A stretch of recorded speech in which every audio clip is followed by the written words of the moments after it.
जो राजा के नवरत्न जैसे बोलते हैं ना, नवरत्न थे, नाम नहीं बोलना चाहता मैं उसका, नवरत्न थे उसके।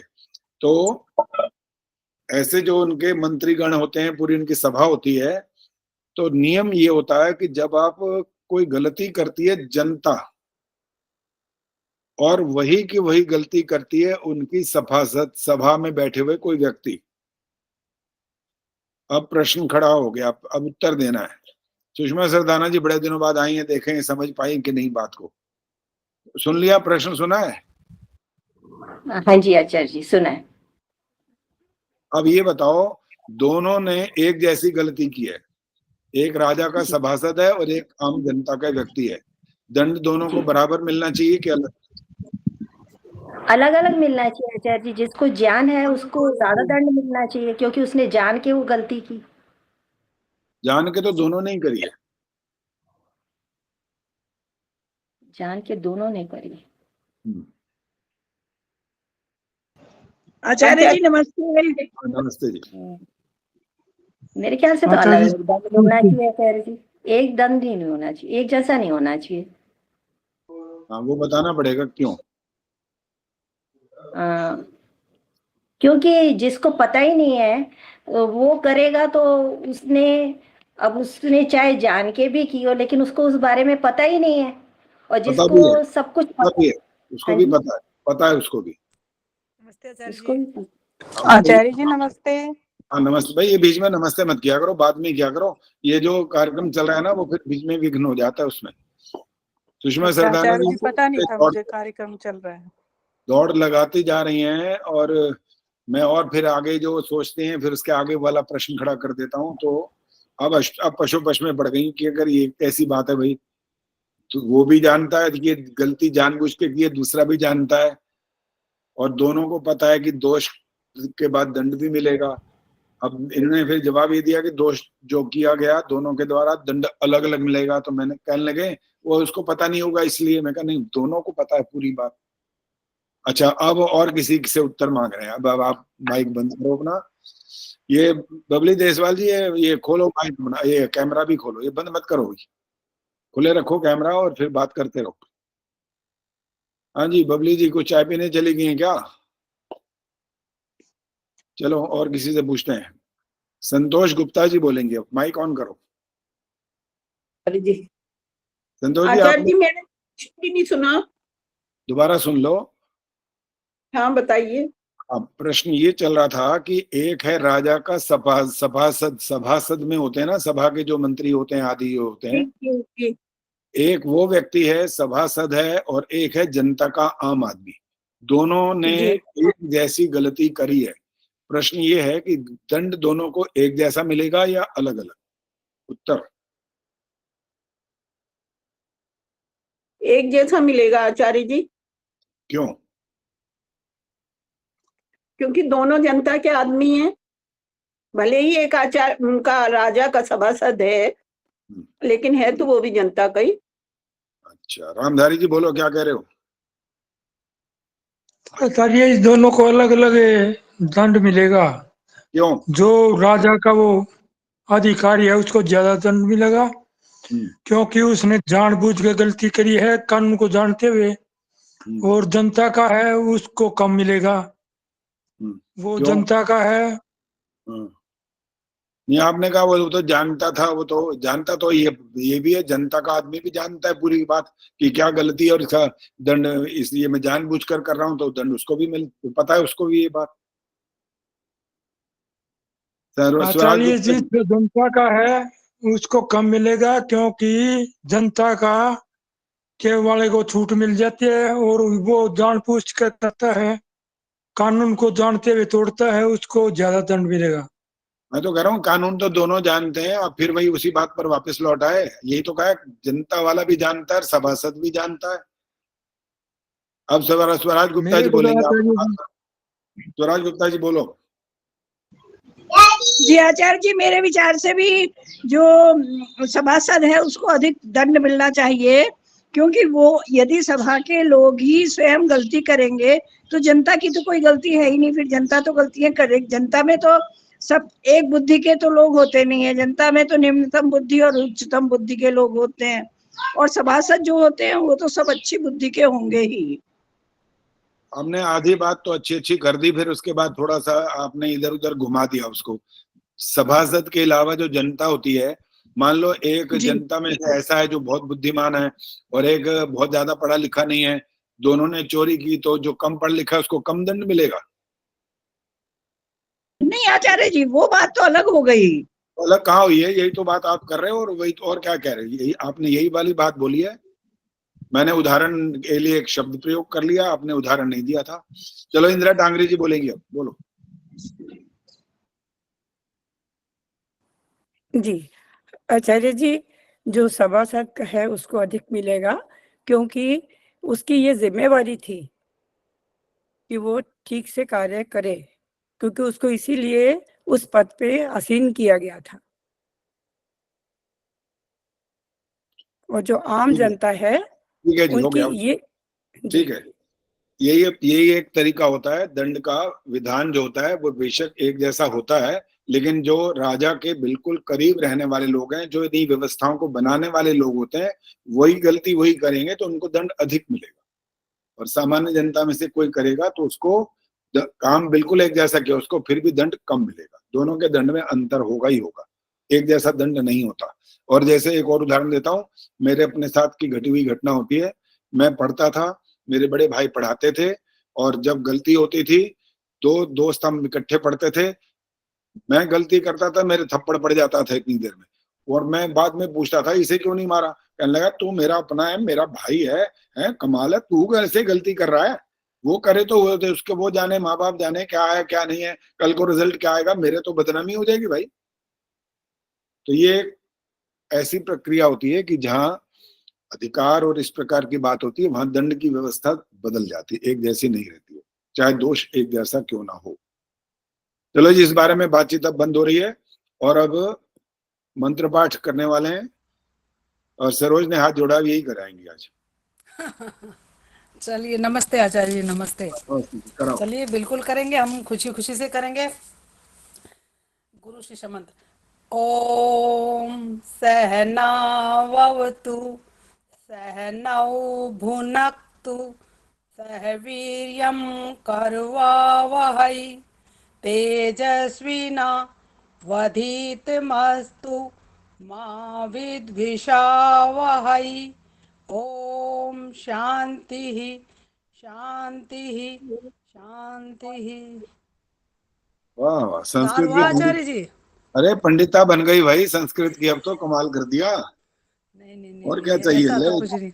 इतने दिनों में बहुत कुछ कर लिया है, ये तो बहुत बड़ी बात है, छोटी बात आप है। आपको कम से कम आपका विद्यार्थी ठीक ठीक है, ये तो बात हाँ, माननी ये पड़ेगी ठीक आपको। है, नहीं, बहुत बढ़िया हो गया, पहले से तो काफी फर्क पड़ गया, बहुत ज्यादा, धन्यवाद धन्यवाद धन्यवाद आचार्य। बहुत। अच्छा जी, अब एक तो आज वो वाली जो आप गणना करते जा रहे थे ना बहुत दिनों से, और आपने उत्तर भी दे दिए, और मैंने बताया 30 लोगों ने इसका उत्तर भेजा था, कईयों ने तो पहली बार में ही ठीक कर दिया था उत्तर, और कईयों ने जो बताया गया समझाया गया तो उन्होंने तब जा करके उसको ठीक किया। प्रयास तो करते रहे सब, लेकिन कहीं कहीं गड़बड़ होती रही थी वो। तो अब उसकी थोड़ी सी चर्चा करते हैं, और ताकि जिन्होंने अब तक भाग ही नहीं लिया था उनको भी पल्ले पड़ जाए कि भाई ये, पहले तो उनको इसका उत्तर देना चाहिए था। सुषमा सरदाना जी जैसे बाहर गई हुई थी, उनको नहीं पता, या वो भाग नहीं ले पाई किसी कारण से, और लोग तो बहुत सारे थे भाई, 50-60 लोग जुड़ते हैं तो कम से कम 30 नहीं भेजा तो बाकी 30 कहाँ गए? उन्होंने प्रयास क्यों नहीं किया? तो जिन्होंने नहीं सुना था या नहीं किया, तो अब वो ध्यान से सुनेंगे, मैं बीच बीच में छोटे छोटे प्रश्न करूंगा, और जिसको कहूंगा वही उत्तर देंगे। अब एक तो कैमरे ऑन करिए, सब कैमरे ऑन रखा करो, ताकि आपका पता लगता रहे कि आप जागृत हैं, यहाँ पर सो नहीं रहे, इधर उधर ध्यान नहीं जा रहा, सामने ध्यान है। और इसीलिए तो आपके उसी बात को तो पकड़ना है कि आप इधर उधर देखोगे तो फिर आप बता नहीं पाओगे, और मैं दोबारा आपको बताऊंगा नहीं। सबसे पहले जो इसमें आपको व्यवस्थाएं बताई गई थी, किसी को याद हो गई हैं? तो जो पहले जिन्होंने उत्तर दिए उनको पता लग गया कि ये 9 विभाग होते क्या है? किसी को याद है तो हाथ खड़ा करो। हाँ जी उर्मिल शर्मा बोलो।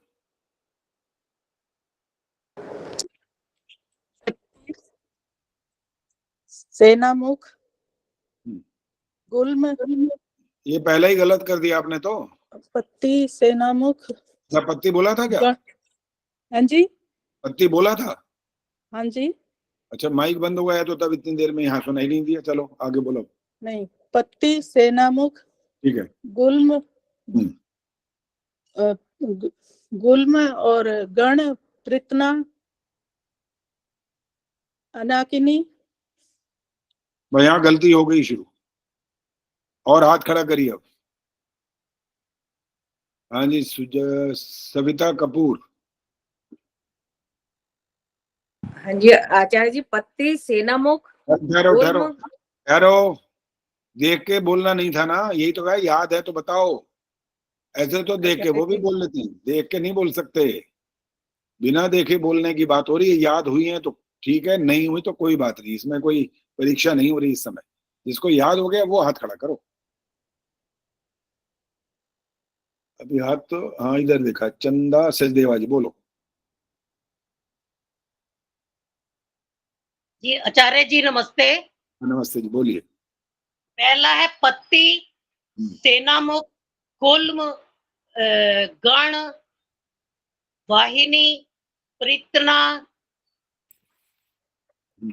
चमू, अनीकिनी, और ये जो है ये सब एक अक्षोणी सेना है।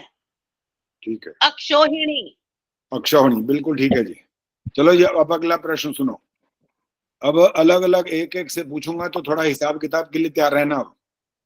और वैसे तो गुणा तो करना पड़ जाएगा क्योंकि ये छोटी छोटी रकम तो शुरू शुरू में है, इसके बाद तो बड़ी हो जाएगी। पत्ती में क्या क्या होता है गार्गी गुप्ता बताएंगे। पत्ती का मतलब क्या होता है, मतलब मैंने उसमें क्या क्या होता है? आचार्य जी, हाथी, एक रथ, घोड़े और पैदल सेना। कितने कितने? एक अभी हाथी उत्तर अधूरा है। और और दोबारा नहीं बोलना, दोबारा एक नहीं हाथी। बोलना होता, दोबारा नहीं बोलना। बबली बताओ। ठीक है आचार्य जी। संख्या भी साथ बतानी होती है, हाथी इतना बोलना काफी नहीं होता, ऐसे पता नहीं दो हैं कि पांच हैं। हाथी, आचार्य जी, हाथी एक, रथ एक, घोड़े तीन, सैनिक 5। ठीक है। अब इसके बाद पत्ती के बाद बन गया, क्या बनेगा? सेना मुख। आदर्श मेहता बताएंगे अब सेना मुख में क्या कहलाएगा। आचार्य जी 3 गुना होंगे, 3 हाथी होंगे, 3 रथ होंगे और 9 घोड़े होंगे, 15 पैदल यात्री। बिल्कुल ठीक है। अब गुल में जी आगे, गुल में क्या होगा? उर्मिल शर्मा बताओ। 9 हाथी, 9 घोड़े, 27, 9 हाथी, 9 रथ और 27 घोड़े और 45 पैदल सैनिक। 45 बोलना नहीं आता? 45। ये बेचारे बोलते बोलते 45 पे पहुंच गई सीधा। हाँ ये 45 हमारे पैदल स्कूल। सैनिक आचार्य जी। हाँ, हम भी बच्चों से कभी कभी पूछते थे, बहुत सारे बच्चे होते हमारी क्लास में 60 से भी ऊपर। तो मैंने कहा भाई हिंदी में बोलना है, 1 2 3 अपना न बोलते हैं ना। तो एक 55 56 57 58 तक तो बोल गया, जो 59 वाला था कहता 59। मैं कहा तेरे को क्या हुआ भाई? ये 59 कहता 59 69, ये मेरे को आज तक याद ही नहीं हुए। 59 69 79 89 ये नहीं समझ में आता। तो बेचारा वो 59 ही बोल पाया। और उर्मिल जी को 45 तो आता है मुझे लगता है, आता है ना? हाँ जी 45 45 नहीं बोल। 45। चलो जी नीरजा, माइक ऑन। इसके हाँ बाद जी, गण आ रहा है। गण में क्या क्या आता है? गण में 27 हाथी, 27 रथ, 81 घोड़े और 135 पैदल सैनिक। बिल्कुल ठीक है। अब है वाहिनी। सुषमा बजाज जी बोलिए, क्या आएंगे वाहिनी में, क्या क्या होगा? नमस्ते आचार्य जी। नमस्ते जी। वाहिनी में जो है गण का भी 3 गुना जो होगा वो मैं अभी कैलकुलेट नहीं कर पा रही हूँ। अच्छा ठीक है, कोई बात नहीं, जो जो कर चुके हैं। रोशनी बताओ वाहिनी में क्या क्या बन जाता है?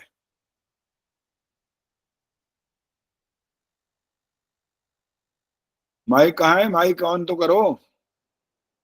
अपने बारे में आचार्य जी माइक। नमस्ते। हाँ बोलो। नमस्ते। हाँ नमस्ते जी। आपने क्या गण का पूछा था ना? वाहिनी वाहिनी वाहिनी गण के 3 गुण आचार्य जी। वो तो बताने पड़ेंगे ना क्या होते हैं, वो ऐसे 3 गुना थोड़ी बोलना होता है। अब नहीं आगे आचार्य बोलना, सारे। अब निकल गया समय। अच्छा अब जी ठीक है। जिसका नाम आएगा वो बताएगा। हाथ खड़ा कर सकते हो बस आप।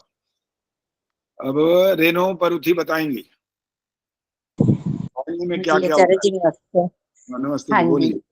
81 हाथी, 81 घोड़े वो रथ, और 243 घोड़े, और सैनिक नहीं ध्यान में आ रहा है। अच्छा ठीक है जी। वाहिनी का और कौन बताएगा अभी जब ये बात कंप्लीट होगी? गीता तिवारी बोलो। आचार्य जी नमस्ते। वाहिनी में 81 हाथी, 81 रथ और 243 घोड़े और 405 पैदल सैनिक। ठीक है। इसके बाद है प्रीतना। गायत्री गुप्ता, प्रीतना में क्या क्या आ जाता है? प्रीतना में आचार्य 243 हाथी, 243 रथ, 729 घोड़े और 1215 पैदल सैनिक। आपने यही उत्तर लिख के भेजा था? वाहिनी का 3 गुना तो है ही आचार्य जी। मैं जो प्रश्न किया जहां पर आके रोका वहां पर उत्तर का मतलब था वहां पर, वो बताओ वो क्या लिखा था आपने? पैदल सैनिक बोले थे आपने, दोबारा बोलो पैदल सैनिक। आचार्य जी मैंने लिख के भेजा वो अलग था, ये तो मैंने मेरे मन से लिखे थे ऐसे कॉपी में उतारे, वो अलग वो मेरे को ध्यान नहीं, हो सकता है इसमें गलती भी हो तो मेरे को ध्यान नहीं है। गलती तो है 5 तभी तो से 15। बस आगे नहीं, आगे अब नहीं बोलना, बस जहाँ गलती हुई वहां पर आपका समय समाप्त। हाँ ये अच्छा गलती है ये। अब बोलना नहीं है, माइक बंद करो। राम आहूजा जी आपको पता है इसके बारे में? नहीं नहीं जी मुझे मालूम नहीं है। अच्छा चलिए, आप ध्यान से सुनते रहिए ताकि पता लग जाए।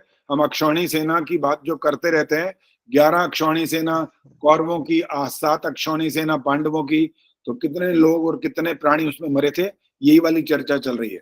तो ध्यान से सुनिएगा तब आपको ये वाली बात पूरी क्लियर हो जाएगी। हाँ जी संतोष आर्य जी बोलिए। वाहिनी में क्या, वाहिनी हो गया, प्रीतना की बात हो रही है, प्रीतना में क्या क्या चल रहा है? आचार्य जी मैंने नहीं किया ये क्वेश्चन। नहीं किया, ठीक है। रजनीगर बताएंगे। रजनीगर ने बहुत बढ़िया किया था। और जी आचार्य जी नमस्ते। बहुत बढ़िया किया था। हाँ बोलो। आचार्य जी किसका प्रेतना को बताना है? प्रीतना। जी आचार्य जी हाथी 243, रथ 243 और घोड़े 729 और पैदल सैनिक 1215। ठीक है, 1215 ही होते हैं ना? जी तो आचार्य जी मैंने भी तो यही बोला था जी 1215 है। ठीक है जी, ठीक है जी, आपका भी ठीक है। चमू का अर्थ क्या होता है जी? अब चमू हाथ खड़ा करो। चलो आदर्श मेहता बताएंगे। हाथी 729 और रथ 729, घोड़े 2187 और पैदल यात्री 3645। ठीक है। अनीकनी, इसका क्या अर्थ होगा? सविता कपूर। हाँ जी आचार्य जी, अनीकनी में है 2187 हाथी और 2187 रथ और 6561 घोड़े और 10,935 पैदल सैनिक। ठीक है। अब ये सब मिलाकर के जो बन जाएंगे इनका नाम होगा एक अक्षौहिणी। लेकिन इस अक्षौहिणी को किसी ने बिल्कुल जितने घोड़े थे, जितने हाथी थे, जितने रथ थे, वही की वही संख्या जमा करके भेज दिया। तो उन्होंने एक दिमाग लगाया नहीं एक बात पर। अब वो दिमाग जिस बात पर लगाना चाहिए था वो क्या बताएगा, कौन बताएगा? सरला गंभीर बताएंगी क्या बात उनसे छूट गई थी। चाहे आपने उत्तर दिया था या नहीं दिया था, लेकिन अभी जो बात हो रही है इसमें दिमाग लगा के बताओ कि क्या चीज इन्होंने छोड़ दी थी जिससे उनका उत्तर गलत हो गया था। आचार्य जी मुझे ज्ञान नहीं है इस बारे में। अच्छा ठीक है, अभी उनको ये पूछूंगा ना जिन्होंने उत्तर नहीं दिए थे, ताकि उनको थोड़ा ये जोर लगाना पड़े दिमाग पर कि क्या बात थी, क्या इसमें कि ऐसी कौन सी बात उनसे छूट गई थी जिसकी वजह से उनका उत्तर गलत हो गया था। हाँ जी, मीना आर्या जी। हाँ जी, नमस्ते आचार्य जी। नमस्ते जी। क्या लगता है क्या उनसे गलती हुई थी यहाँ पर? ये जो संख्या बोली गई, संख्या में कोई गलती नहीं है, ठीक है सारी, लेकिन इसके बाद जब इन्होंने इसको अक्षौहिणी का ये अर्थ बता दिया, 11 से गुणा कर दिया, उधर 7 से गुणा कर दिया, 18 अक्षौहिणी का मतलब टोटल इससे गुणा करके उत्तर भेज दिया, वो उत्तर गलत हो गया था। कारण क्या था उसका, क्या चीज रह गई? मुझे नहीं मालूम आचार्य जी।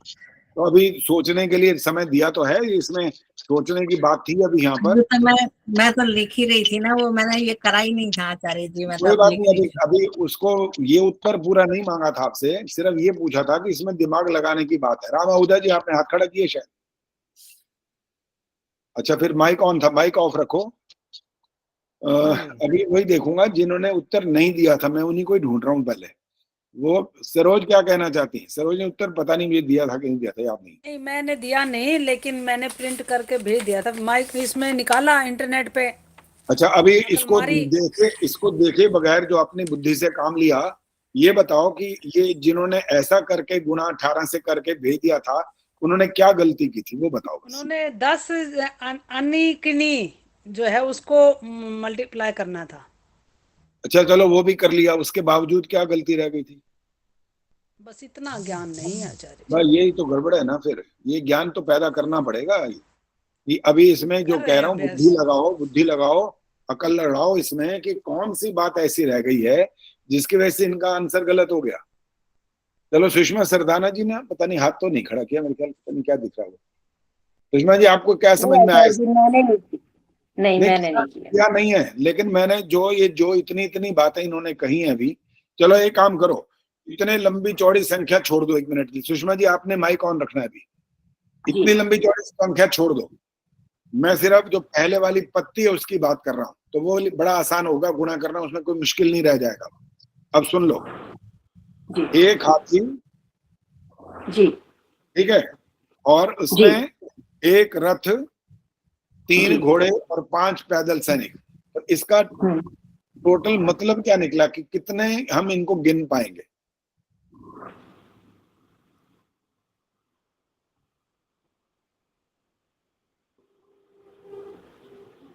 हाथी के साथ आचार्य जी महावत भी तो होगा।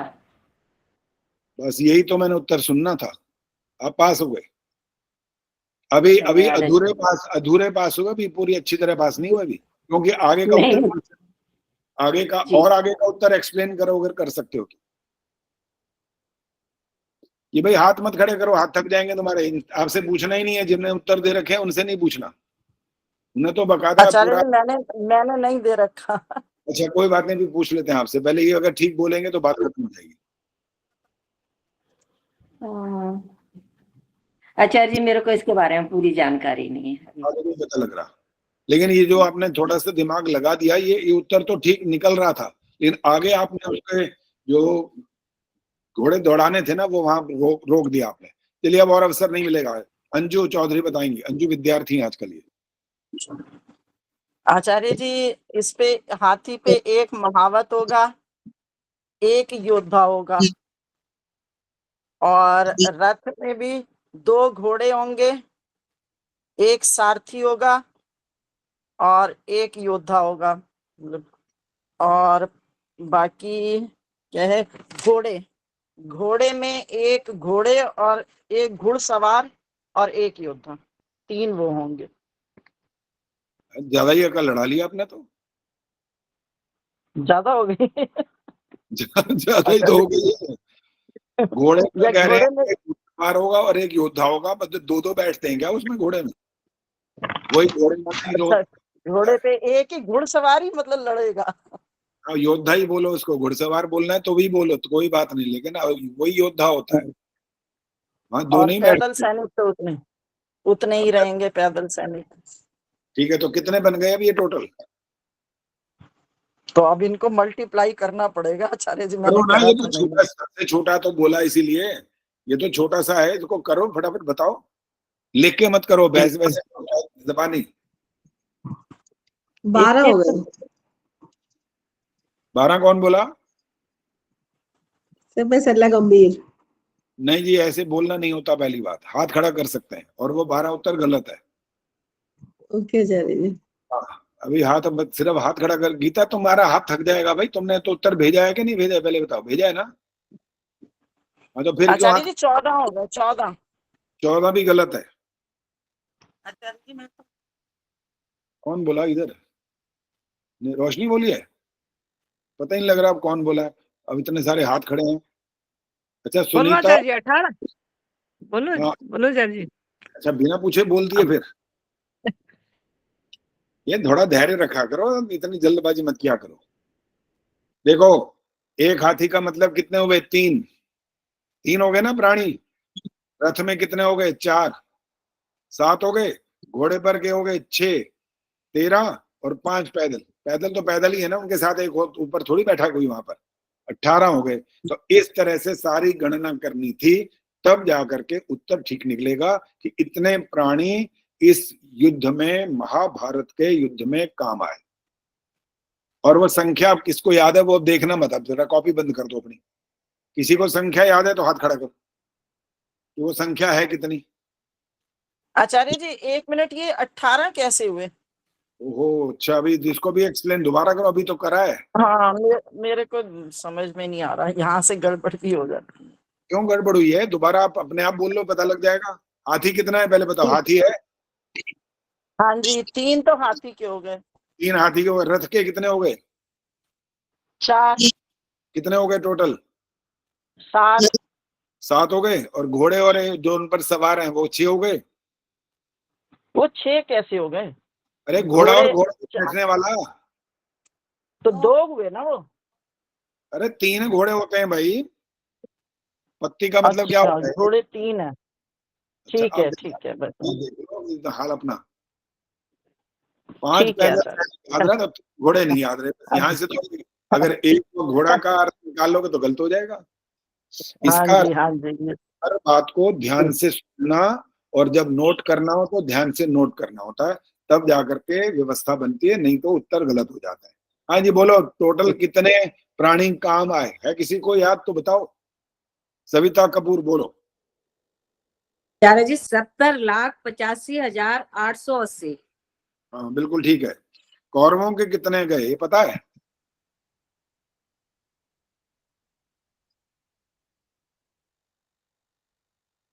आदर्श मेहता।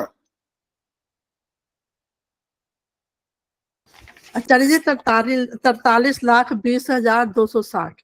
बिल्कुल ठीक है। पांडवों के?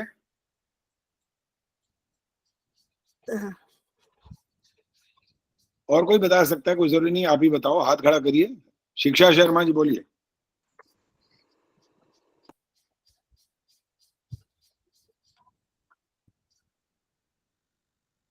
शिक्षा जी बोलो। माइक म्यूट है शिक्षा जी। हाँ जी, नहीं आचार्य जी खोल नहीं रहा था, ऊपर प्रिंट आ रहा था। अच्छा, चलो बोलो। 27,57,620। बिल्कुल ठीक है। अब इन दोनों को जोड़ने पर ये आता है 70,85,880। अब इसमें भी एक अभी और भी कार्यक्रम भी और चल सकता था। कौरवों के कितने हाथी मरे थे? अब ये तो किसी ने निकाला ही नहीं होगा मेरे ख्याल है। निकाला है किसी ने? तो हाथ खड़े करो। हाँ, निकाला है। शिक्षा जी बोलो।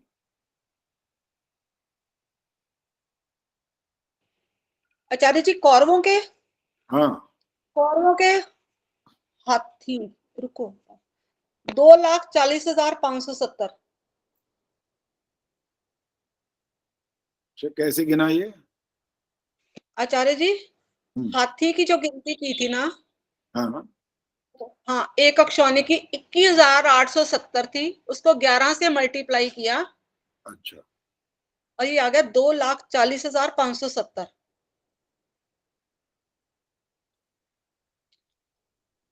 अच्छा, ऐसे निकाला था आपने।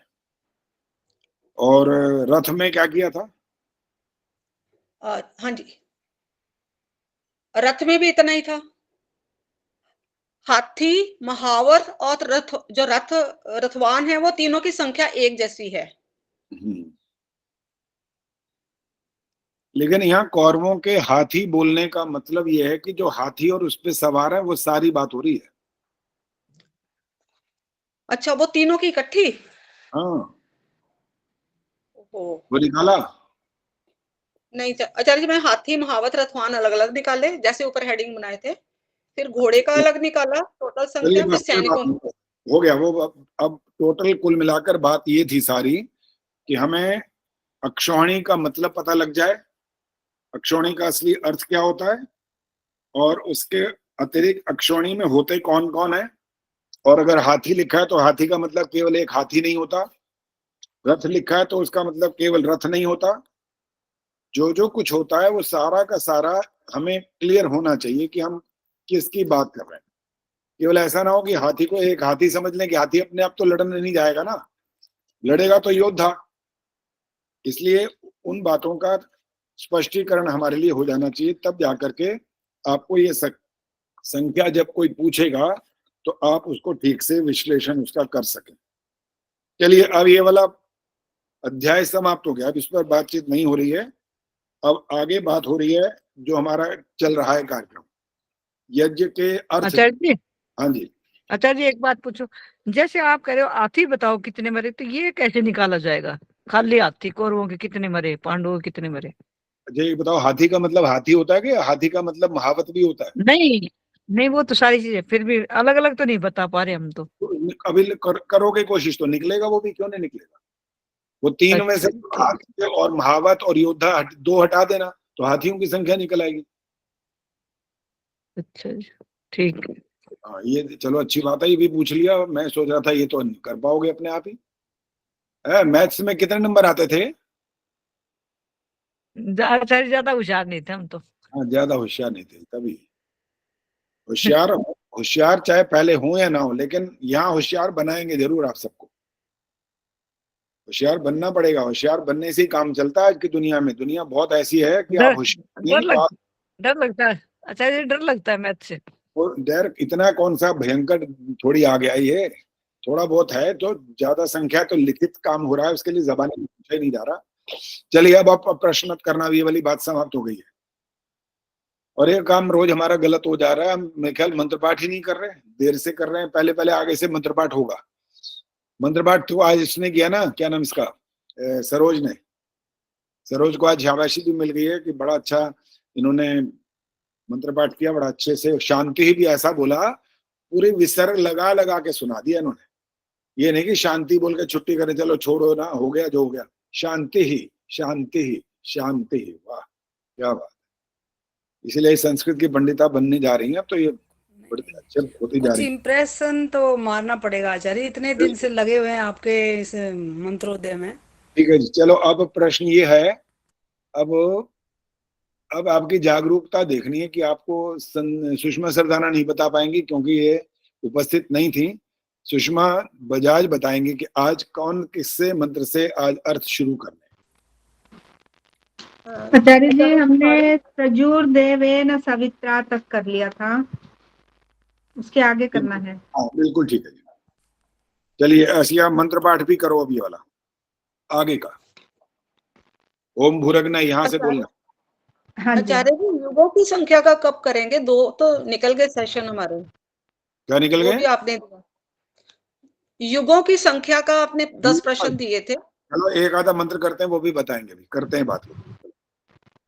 चलो जी सुषमा जी बोलो, पढ़िए। ओम भूरग्नेये प्राणाय स्वाहा, इदम अग्नये प्राणाय इदं नमः। आपने लिखा हुआ है मंत्र, सामने लिखा हुआ है। हाँ जी। जो आप प्राणाय बोलते हैं ना, तो हाँ जी, या तो एक ही आवाज आती है। अगर एक ही आवाज नहीं मानते, य मानते हो, तो उसमें य में एक ही मात्रा आती है, तो दोनों गलत है। प्राणाय। अब ठीक बोला, बिल्कुल ठीक, समझ गए ना। एक छोटी सी बात से कितनी आसानी से हम समझ सकते हैं, ये क्लियर हुआ। मात्रा नहीं है तो मात्रा का उच्चारण नहीं होना चाहिए। जैसे शन्नो देवी रभिष्टये बोलते हैं सब लोग, रभिष्टये ए की आवाज आती है, ए तो शब्द ही नहीं है पहली बात, और य में ए की मात्रा वो भी नहीं है, रभिष्ट य। लेकिन जब संधि विच्छेद करते हैं तब बनता है अभिष्ट ये, अभिष्ट ए नहीं बनता। बस ये भी इसलिए ध्यान रखना पड़ता है कि शुद्ध उच्चारण का मतलब क्या होता है, जो अक्षर है उसका उच्चारण ठीक हो, जो मात्रा जैसी है उसका उच्चारण ठीक हो।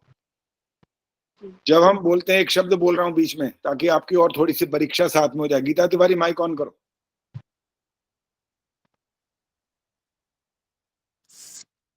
शब्द बोल रहा हूं उसमें बताना है र में कौन सी मात्रा है। ये शब्द है जागरूक, र में कौन सी मात्रा है? आचार्य जी सुनाई नहीं आया साफ। नहीं आया। तो राज चावला जी ने हाथ खड़ा किया, हमने सुना है। राज चावला जी बोलो, माइक ऑन करके बोलो। जागरूक में बड़े ऊ की मात्रा आएगी रा में। हाँ ठीक है उत्तर, जागरूक। देखो जब आवाज निकालते हैं ना उससे पता लग जाना चाहिए।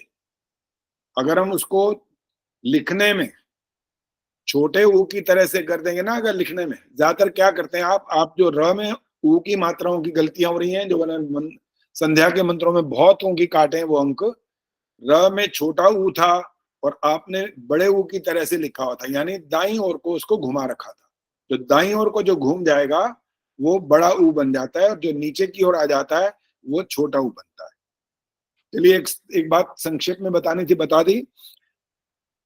और सुषमा जी अब आगे से ध्यान रखेंगे, जब य का उच्चारण हो तो य बोलना है, ए नहीं बोलना। चलिए अब अर्थ लिखना है। धन्यवाद आचार्य। हाँ जी। ओम, हे सर्वरक्षक प्रभु, हर बार ओम बोलते हैं पहले। भूरग्नय का बन गया विसंधि विच्छेद होकर के, पहले बन गया भूह, भाव में बड़ा ऊ है और विसर्ग आ गई है, और आगे है अग्नये।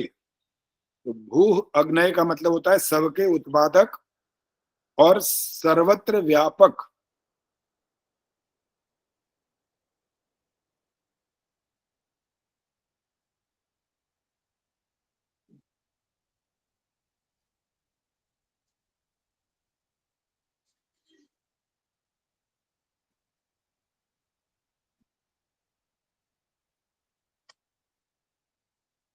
बबली देसवाल जी माइक ऑन करो। हाँ जी आचार्य जी। जब हम संध्या में गायत्री मंत्र का प्रारंभ करते हैं ओम भूर्भुवः स्वः, तो ओम हटा दो और भूर्भुवः स्वः का अर्थ बताओ। भू प्राणों का प्राण, भुवः दुख हरता, स्व है सुखदाता। ये भुवः स्वः नहीं बोलना, ये ठीक करो, अर्थ ठीक है आपके। अब आप जब यहाँ पर भू की बात कर रहे हैं तो देखो अर्थ क्या हो रहा है। अब यहाँ पर प्राणों का प्राण नहीं हो रहा है, अब सबका उत्पादक हो रहा है यहाँ पर। और जब आप अग्नि प्रज्वलित कर रहे थे ओम भूर्भुवः स्वः, यहाँ से प्रारंभ किया था, तब भू का अर्थ क्या हो गया था? भूलोक की अग्नि। कहाँ देखो कैसे कैसे अर्थ बदलते हैं। इसका अर्थ ये हुआ कि हर जगह पर एक शब्द का वही अर्थ नहीं होता, अलग अलग स्थानों पर अलग अलग अर्थ होते हैं। तो यहाँ पर क्या अर्थ हुआ? सबके उत्पादक। भू माने सबके उत्पादक, और अग्नय माने सर्वत्र व्याप्त, व्यापक। आगे है प्राणाय, प्राण स्वरूप परमात्मा की प्राप्ति के लिए।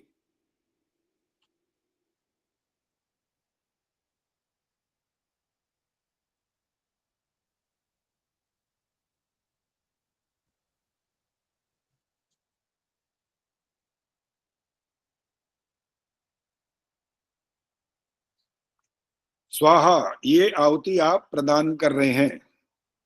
मैं आहुति प्रदान करता हूं या करती हूं।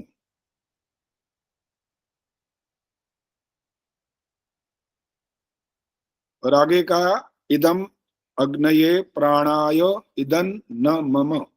ये आ रहे हैं, बहुत छोटे छोटे शब्द है और छोटे छोटे अर्थ हैं। इदम माने यह है, अग्नय माने अग्नि और प्राणदायक परमात्मा के लिए। अग्नये प्राणाय, अग्नि और प्राणदायक परमात्मा के लिए है। अगला भाग इदम न मम, यह मेरी नहीं है।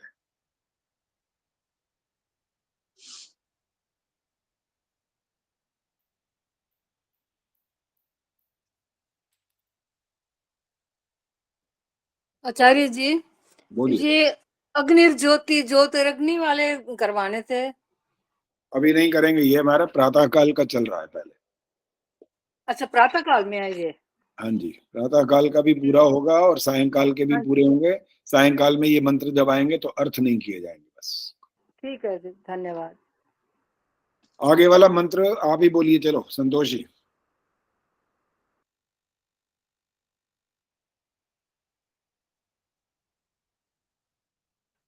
ओम भुवर्वायवे पानाय स्वाहा इदं वायवे पनाय इदं मम।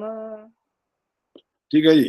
हे सर्वरक्षक प्रभु, ओम का अर्थ यही है भुवर वायवे। अब ये बन गया भुवः वायवे। भुवा का अर्थ यहाँ पर है दुख से छुड़ाने वाले।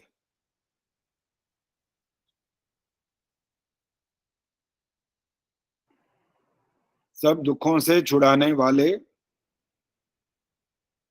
वायवे का अर्थ होता है सर्वत्र गतिशील।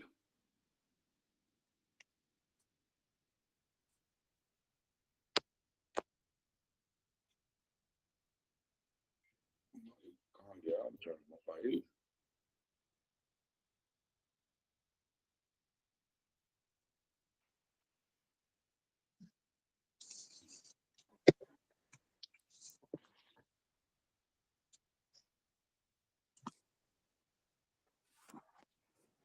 सर्वत्र गतिशील।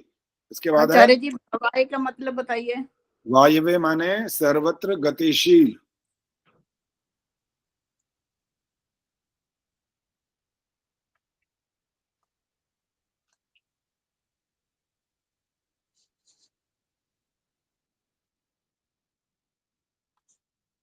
इसके बाद है अपानाय। ये जो अ का उच्चारण नहीं होता, यहाँ पर अर्थ करने में अपानाय कहना में होता है दोषों को दूर करने वाले, ईश्वर की प्राप्ति हेतु।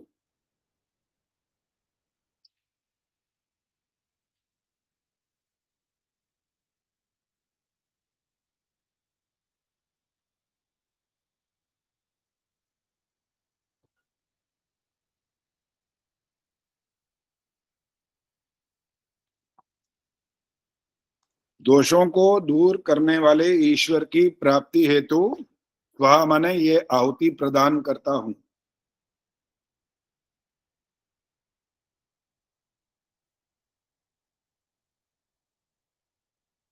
इदम वायवे अपानाय इदम न मम। यह वायु और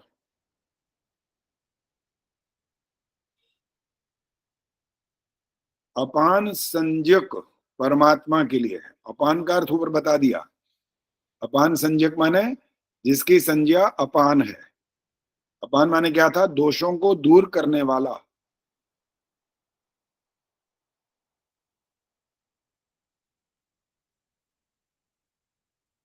इदम न मम, यह मेरी नहीं है।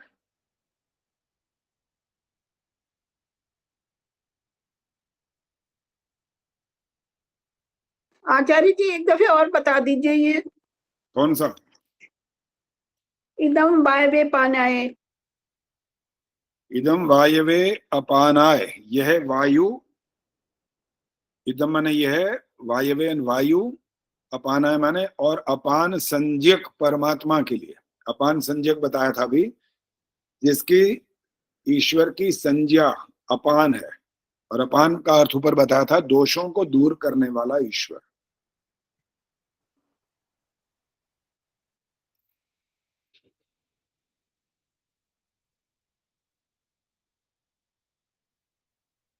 आचार्य जी, ये शब्द समझ में नहीं आया। कौन अपान सा? संज्ञक, संज्ञक मतलब संज्ञक माने संज्ञा वाला। संज्ञक नहीं समझ आ रहा? संज्ञक माने संज्ञा वाला, जिसकी संज्ञा ये वाली है। आप संज्ञा बोलते हो ना, संज्ञक बोलने पर समझ नहीं आ रहा आपको, और कोई इसमें ओके। विशेष अच्छा जी जी जी। ठीक है। संज्ञक माने संज्ञा वाला।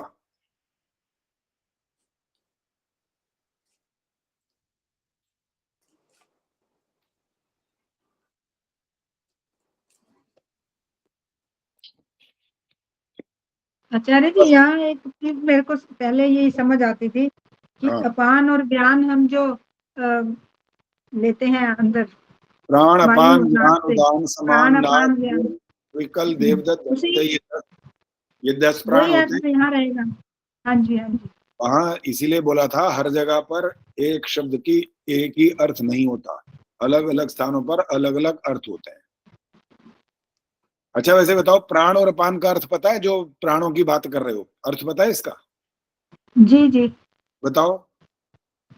प्राण हम जो छोड़ते हैं वो प्राण, और अपान जो हम लेते हैं। अच्छा, ये कैसे आपने सीख लिया ये वाली बात?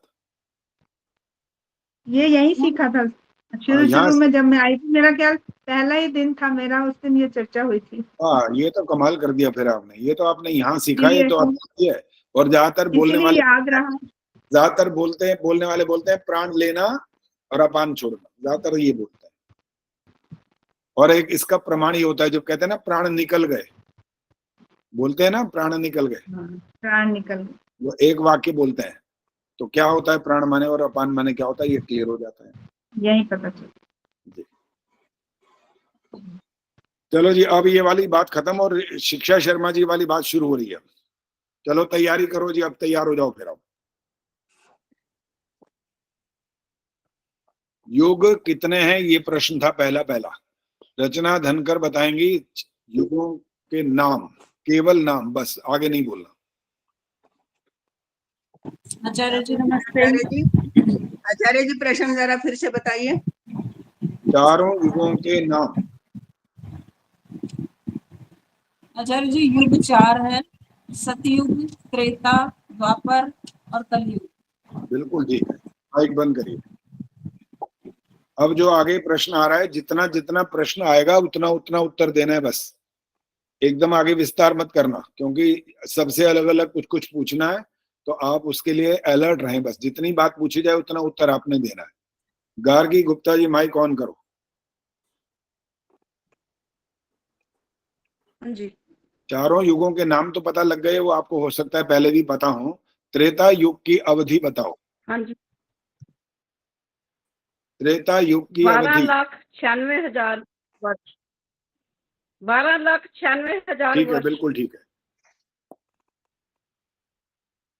मैंने कह तो दिया ठीक है, बोल दिया ठीक है। ये माइक बंद कर दीजिए अब। इंदिरा डांगरी जी, हाँ जी। द्वापर युग की अवधि बोलो। जी 8,64,000। बिल्कुल ठीक है। रेणु परुथी जी, सतयुग की अवधि। जी सतयुग की 17,28,000। वर्ष भी साथ बोलना होता है, सिर्फ घंटे 28,000 नहीं, वर्ष। पूरी बात करनी होती है, आधी नहीं करनी है। अब निर्मल प्रभा जी बताएंगी कलयुग की अवधि। 4,32,000 वर्ष। बिल्कुल ठीक है। अब ये जो 4 युग जो आपने बोले थे, बिल्कुल त्रेता तो दूसरे नंबर पर था सतयुग, त्रेता, द्वापर, कलयुग। तो चारों युगों की, माइक बंद कर लीजिए, चारों युगों की अवधि आपको पता लग गई।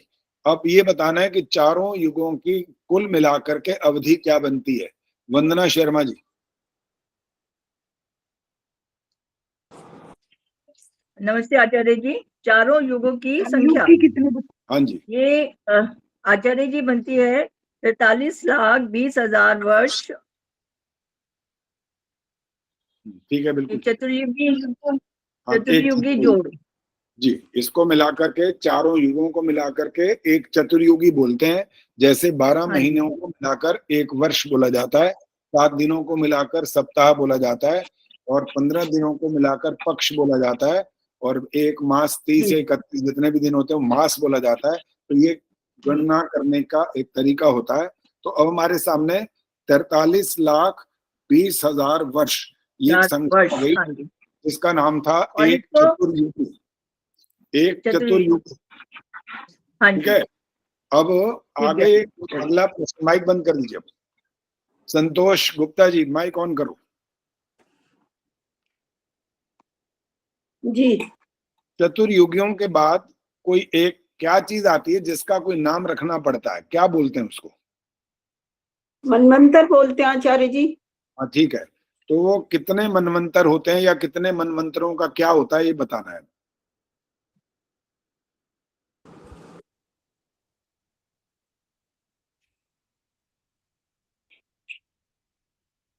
चलिए माइक बंद करिए।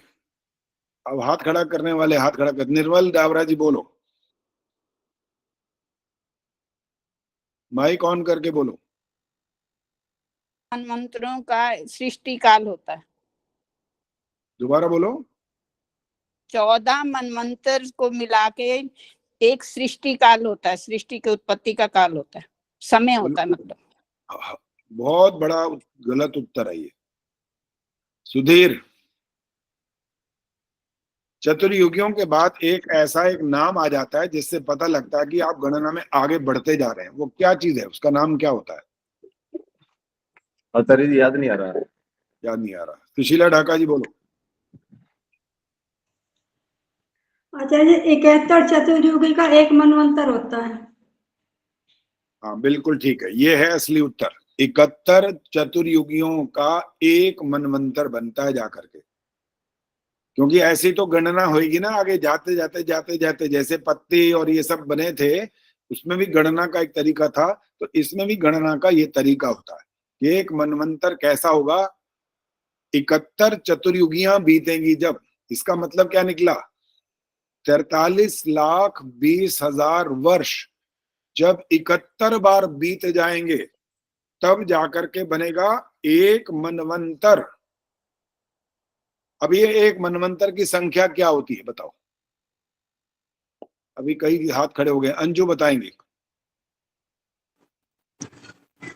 ये मतलब उनका 1000 चतुर्युगी का वो होता है, 71 चतुर्युगी का होता है ना, तो उसमें 30,67,000 30,67,20,000।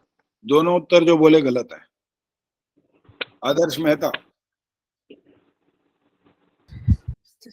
30,67,20,000 वर्ष का एक मनवंतर।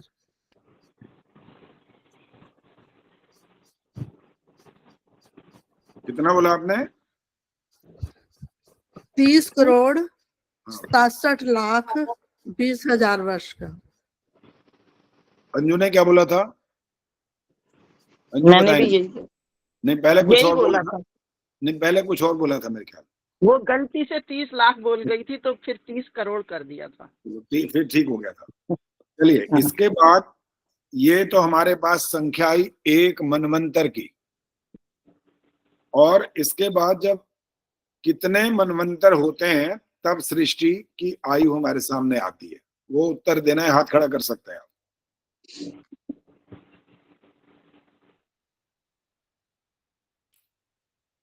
गायत्री गुप्ता जी बोलो।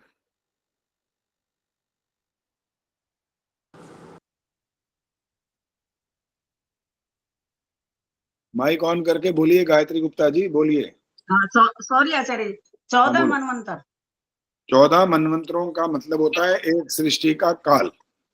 ये आपने संख्या को गुणा किया हुआ है कि नहीं किया हुआ? किया हुआ है आचार्य जी। वो बताओ कितनी आती है?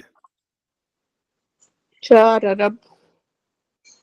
भी आपने निर्मल जी माइक बंद रखो। 4 अरब। हाँ 4 अरब 29 करोड़ 40 लाख 80,000 वर्ष। बिल्कुल ठीक है ये। अब जो अंजू विद्यार्थी ने बोलना शुरू किया था 1,000 चतुर्युगियों का एक सृष्टि का काल होता है। वो काल कितना होता है वो बताना है, हाथ खड़ा करेंगे। चंदा जी। आचार्य जी एक बार आचार्य जी प्रश्न रिपीट कर दो, सुनने के बाद भूल गई एकदम। पूरी सृष्टि की अवधि बताओ। 1 अरब 96 करोड़ 8,53,124 वर्ष पूर्ण हो चुके हैं और अब 125वां चल रहा है। चंदा जी प्रश्न ध्यान से नहीं सुना आपने? हाँ।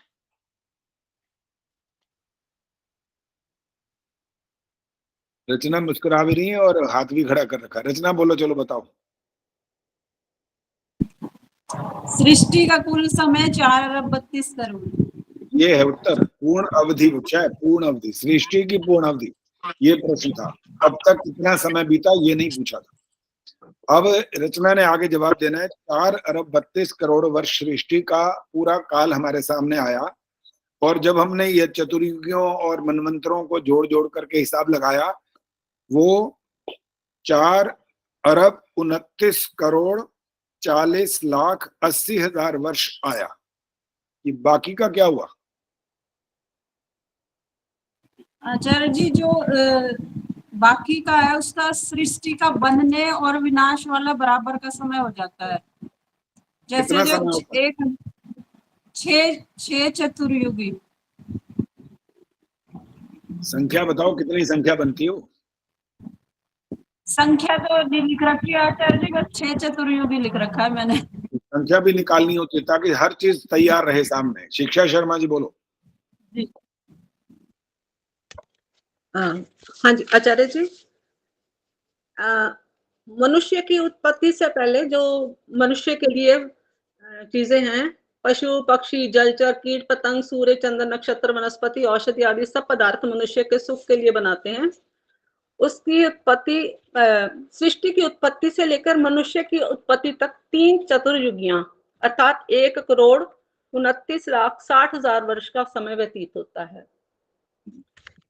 और इतना ही समय प्रलय काल का होता है। दोनों को जोड़ के ये बन गया 6 चतुर्युगियों का 4 अरब और 32 करोड़ वर्ष। 6 चतुर्युगियों बोला आपने? सॉरी आचार्य जी, नहीं 6 चतुर्युगियों के आ गया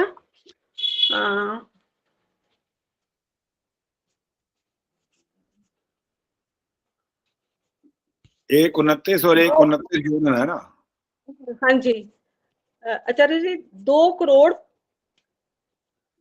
2 अरब 59 करोड़, गलत हो गया, ये गलत हो गया, ये सुन लो बस। अब 2 करोड़ 59 लाख 20 हजार वर्ष बन गए। 1000 वर्ष। हाँ जी। अब देखो कितने आश्चर्य की बात है कि जब ये वाली व्यवस्था में पता लगती है तो कहने वाला तो आजकल जो विज्ञान है वो बातें करता है। जब और बच्चे स्कूलों में पढ़ते हैं, कॉलेज यूनिवर्सिटी में पढ़ते हैं, बहुत सारे शोध भी हो गए, बहुत सारे एक्सपेरिमेंट भी किए, बहुत सारे प्रमाण भी मिल गए। सारी बातें आमने सामने आने पर विज्ञान जो बात कहता था जब हम बच्चे थे खुद पढ़ते थे, तो वो इतना कहता था कि सृष्टि का जो समय है वो 4 अरब के आसपास है। क्योंकि वो पूरी गणना नहीं कर सकते थे, क्योंकि उनका ज्ञान किसी चीज पर आधारित था, तो उन्होंने उसका मल्टीप्लिकेशन करके ये अर्थ निकाल दिया कि ये इतना इसका लंबा समय है। और कोई अवशेष भी ढूंढ मारे बड़े पुराने, कहते हैं ये तो इतने करोड़ साल या पुराना, ये इतने लाखों साल पुराना है, ये भी उन्होंने कहीं कहीं कहा। सुशीला ढाका जी क्या कहना है, बोलो।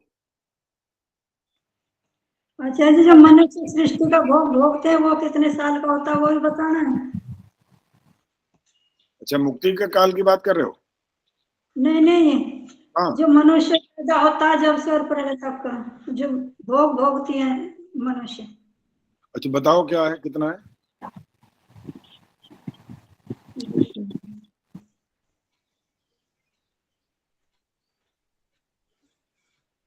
आचार्य जी, एक ना शंका थी यहाँ पर। रुकना एक मिनट, रुक जाओ पहले। 4 करोड़ नहीं 4 अरब 29 करोड़ 40 लाख 80 हजार वर्ष।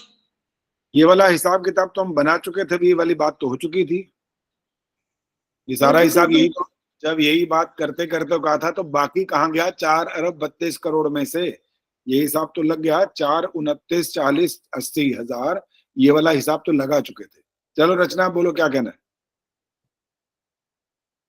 आचार्य जी, मैं ये कह रही थी कि जो 6 चतुर्युगी आएगी ना, दोनों में से ही आएगी ना वो 6 चतुर्युगी का सृष्टि का समय और 6 चतुर्युगी का ही विनाश का समय। 12 चतुर्युगियां बन जाएंगी, ये कह रहे हो? हाँ जी, क्योंकि 1000 चतुर्युगी का दिन और 1000 का ही रात प्रलय, तो एक जो 6 वाली आई है उसका 2 59 20 हजार जो अभी बताया, फिर दूसरी का भी 2 59 20 हजार, दोनों को करके मैंने 5 करोड़ 18 लाख 40 हजार ऐसे निकाला हुआ है समय। वो गलत क्या है, ये गलत है? हाँ। 6 चतुर्युगियां जो है वो 3 और 3 का हिसाब है, बनने और बिगड़ने में। 6 बनने में और 6 बिगड़ने में नहीं है। लेकिन आचार्य जी उसमें बराबर समय लगता है, तो 6 चतुर्युगी बनने में लगा तो 6 बिगड़ने में भी तो लगा। आपको 6 बनने में किसने कह दिया, यही तो पूछ रहा हूँ, ये किसने कहा? ये मैंने उसमें से देखा था ऋग्वेद आदि भाष्य में ना 966 आ रहा था जो चतुर्युगी है वो, मतलब वो यहाँ तक सारी बात ठीक है, 966 आ रहा है, और बाकी कितनी बन गई, बच गई? 966 आ रहा है?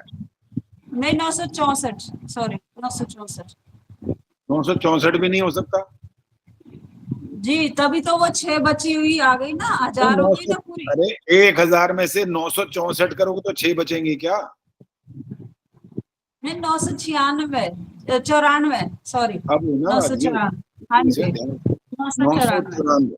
तो जो 6 बची हुई हैं, तो उसमें ये वाली बात कहाँ बताई गई है कि 6 बनने में लग गई हैं, और बनने में अगर लग गई हैं तो बिगड़ने में जो वो समय कहाँ चला जाएगा, वो कहाँ से निकालोगे? क्योंकि हम ऐसे कहते हैं ना कि जितना बनने में लगता है उतना ही विनाश वाले में लगेगा। 4 29 जो आपके पास संख्या आ गई, वो बाकी संख्या बढ़ जाएगी, फिर वो नहीं हो सकता। अच्छा, उसको 3 में विभाजित करना पड़ेगा, तब ये हिसाब बन जाएगा। चलो जो आचार्य जी फिर जो बाकी जो बचे, क्योंकि 71 चतुर्युगियों का एक मनवंतर, तो 3 बनने में लगे, 3 बनने में लगे, 6 और हो गए, तो 71 और 6 77 हुए। तो बाकी जो चतुर्युगियां हैं उनका क्या? आप इसको गुणा करके पहले एक बार देखो, सिर्फ बोलने से नहीं होता है, उनको गुणा करो। आचार्य जी मैं कुछ बोलना चाहूंगी। हाँ बोलो जी, बोलो। हाँ जी आचार्य जी, पूरी सृष्टि का कुल काल जो है वो 1000 चतुर्युगी का है। ठीक है। इसको एक ब्रह्म दिन कहते हैं, और इतना ही समय इसके प्रलय का लगता है, उसे एक ब्रह्म रात्रि कहते हैं। ठीक है। 3 पहले और 3 लास्ट में, और जो इन बिटवीन है 994, वो 71 युगियों को 71 से 14 से गुना करोगे तो 994 जो चतुर्युगियां हैं वो मनुष्य का भोग काल है। बिल्कुल ठीक है, ये इन्होंने हिसाब लगाया नहीं, इसलिए मैंने बोला हिसाब लगाओगे ना, एक बार गुणा घटा करोगे तब ये बात क्लियर हो जाएगी। 994 ही बनती है सब करने के बाद, और 6 जो बचती हैं 3 बनने में और 3 बिगड़ने में, तब जाकर के सृष्टि का समापन हो जाता है। ये पूरा ऐसा समय का विभाजन। अच्छा चलो, अब जो आगे बात बता रहे हैं वो सुनो। आचार्य एक बात मुझे पूछनी थी। पूछो। ये जो सृष्टि की जो पूरी आयु है, इसको जैसे 36,000 बार बने और बिगड़े, तब वो मोक्ष का काल निकलता है। तो ये टोटल 72,000 बार हो जाएगा गुना, क्योंकि मैंने करके देखा तो 72,000 से किया तब सही आया आंसर। 31 नील 10 करोड़ 40 अरब 10,000 बार सृष्टि का जन्म और प्रलय का जितना काल होता है उतना लंबा काल मोक्ष का होता है। तो 72 से तो करोगे तभी तो आएगा। हाँ जी, 72 से किया तभी सही आया आंसर। बिल्कुल तभी आएगा। ठीक है ना? हाँ जी ठीक। आचार्य जी इसको ना 36,000 से भी करते हैं तो भी करेक्ट आता है। ऐसा नहीं हो सकता, वो दोबारा दोनों करके देख लो एक बार। मैंने तो वह खैर ये वाला नहीं किया, अभी मैं भी करके देख लूंगा। दोनों में 36,000 से करा था, और फिर कुल मिला के वो पूरी संख्या आ गई थी। हाँ जी आचार्य जी, मैंने कैसे किया, 36,000 से गुना किया। हाँ सॉरी, शिक्षा जी बोलो। हाँ जी आचार्य जी, जो उसका सृष्टि का काल है ना, उसे पहले 4 अरब 32 करोड़ को 36,000 से किया, वो आ गया निर्माण काल।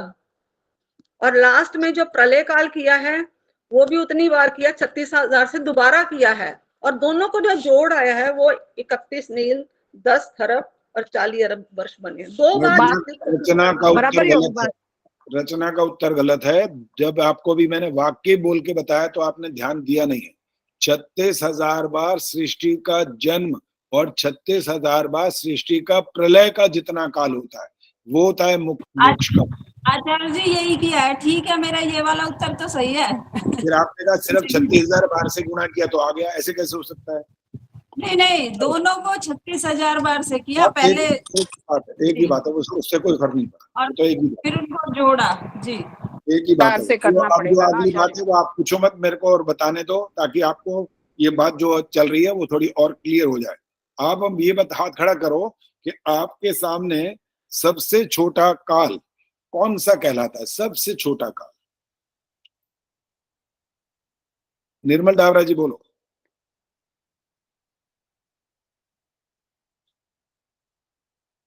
कलयुग। कलयुग।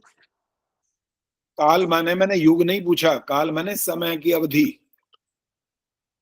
सुशीला ढाका जी बोलो। कलयुग की कितनी समय अवधि रह गई है या कितना समय बीता है? ये नहीं पूछ रहा मैं, ये नहीं पूछ रहा मैं, पूछ रहा हूँ समय का सबसे छोटा विभाजन। ये प्रश्न, एक पल या एक क्षण ऐसा बोलते हैं। एक पल और एक क्षण वैसा बोलते हैं। चलो जी चंदा जी बोलो, फटाफट बताते जाओ, नहीं तो मैं जल्दी से समझाना शुरू कर दूंगा। जल्दी बताओ को आता है तो। सबसे छोटा एक पल। रोशनी जल्दी बताओ। क्षण आचार्य जी, क्षण सबसे छोटा होता है। बस तुम्हारे दिमाग में, सबके दिमाग में ये क्षण और पल और निमेष इतना ही आते हैं बस, इससे आगे आपने कभी आगे ना सुना होगा और ना आपको पता है। आचार्य जी मैं बताऊं? हाँ बताओ चलो। त्रिश्रेणु एक काष्ठा। ऐसे बीच में नहीं बोलना जंजू जी, इनको बोलने दो पहले। उर्मिल बोलो। त्रिश्रेणु आचार्य जी। चलो अब एक काम करते हैं, मैं सिर्फ इस समय सुनाऊंगा और समय समाप्त होने की हो रहा है, सिर्फ सुन लो, मैं आपको दोबारा बोल के बताऊंगा नहीं, सिर्फ बताऊंगा इसलिए कि आपको पता लग जाए, अगली बार लिखना चाहोगे तो लिखवाऊंगा। अब सुनो, इसका जो विभाजन होता है वो होता कैसे है। जो त्रिश्रेणु भी बोला गया ना, उससे पहले भी कुछ होता है, अब सुन लो पूरा। दो परमाणुओं का होता है एक अणु, और 3 अणुओं का बनता है एक त्रिश्रेणु। 3 त्रिश्रेणुओं का बनती है एक त्रुटि, और 100 त्रुटि का बनता है एक वेद। 3 वेद का बनता है एक लव। 3 लव का बनता है एक निमेष। 3 निमेष का बनता है एक क्षण। 5 क्षणों का बनती है एक काष्ठा। 15 काष्ठा का बनता है एक लघु। 15 लघु का बनता है एक दंड। 2 दंड का बनता है एक मुहूर्त, और 3 मुहूर्त का बनता है एक प्रहर। 4 प्रहर का बनता है एक दिन। 1 दिन और रात मिलाकर के बनता है एक अहोरात्र। 15 अहोरात्र का बनता है एक पक्ष, और 2 पक्ष का बनता है एक मास। 12 मास का बनता है एक वर्ष। 4,32,000 वर्ष जो आप बोलते जा रहे थे, वो सारा का सारा आगे का कार्यक्रम है, जो भी हम जितना डिस्कस कर चुके, उससे पहले इतना बड़ा और खड़ा हुआ है। और दुनिया वाले जो घड़ियां बनाए बैठे हैं ना, घड़ियां, वो घड़ी में दबाओ, तो वो घड़ी भी मेरे पास थी कभी, अब तो नहीं है, वो जमाने खत्म हो गए। दबाते थे ना तो सेकंड के 100 पार्ट बन जाते थे उसमें, सेकंड के, 1 सेकंड के 100 पार्ट। और मैं कभी कभी अपने आप को लिए खेल खेलता था कि अब मुझे 45 पर रोकना है, वो सेकंड दबाता था और रोकता था। कभी कभी 45 पर रुकता था तो मैं खुश हो जाता था कि वाह, देखा, जो मैंने सोचा वो करके दिखा दिया। हालांकि मुश्किल होता है ना, इतना तेज भागता है वो, उस सेकंड पर रोकना आसान नहीं होता। 50 बार में जाकर के एक आध बार ठीक होता है वो। तो विज्ञान की गणना यहीं तक है बस, वो सेकंड के भी 100 विभाग उन्होंने करके दिखा दिए। हो सकता है थोड़े बहुत और आगे भी कर दिए हो तो पता नहीं, लेकिन जो हमारा वैदिक विज्ञान है वही है जो अभी आपको बताया गया। और यूएसए में तो समय भी चेंज होता रहता है ना, समय भी चेंज करते रहते हैं। हाँ जी, क्योंकि टोटल 365 दिन का जो हिसाब किताब है वो भी बढ़ता और घटता है थोड़ा सा। चलिए अब हम और चर्चा नहीं करेंगे, अब हम शांति पाठ करने वाले हैं, और इसके बाद सुषमा जी का प्रोग्राम है, मेरे को अपनी सीट छोड़नी पड़ेगी, उनका भी आने का समय हो गया। चलिए हाथ जोड़ लीजिए।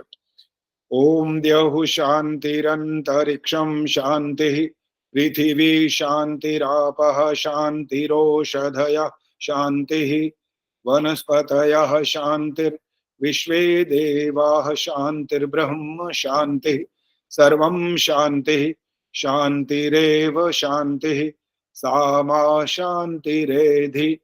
ओम शांति शांति शांति। जो बोले सो अभय। जगत गुरु महर्षि दयानंद की भारत माता की आर्य समाज वेद की ज्योति ओम का झंडा ऊंचा रहे। घनी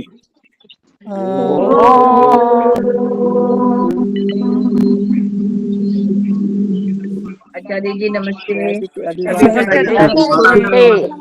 सबको सादर नमस्ते।